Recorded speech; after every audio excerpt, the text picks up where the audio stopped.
Ah, je vois d'ailleurs Éric Zemmour qui sort à l'instant. De l'ambassade d'Auvergne. De l'ambassade d'Auvergne, il va prendre la parole, on l'écoute.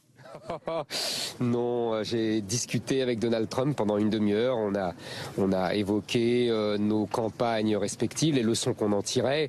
Je voudrais dire que, si vous voulez, ce que j'ai bien compris, c'est que en dehors de nos divergences réelles, de nos analyses, nous avons une chose en commun.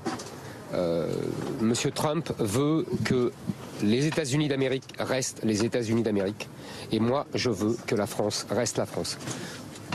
C'est ça l'essentiel. Tout le reste, après... Racontez-nous un peu les coulisses de ce coup de téléphone. Est-ce que vous avez pensé, pourquoi pas, aller le rencontrer? Et on se souvient que Marine Le Pen, elle était restée bloquée à la cafétéria de la Trump Tower aussi. Bah oui, chacun sa chance dans la vie.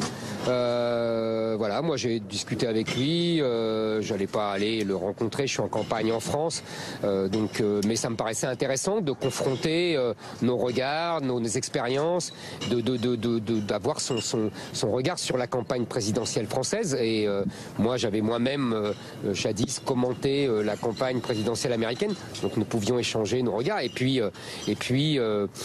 comme je l'ai dit, les destins respectifs de la France et des États-Unis pris dans la tourmente d'une même guerre de civilisation.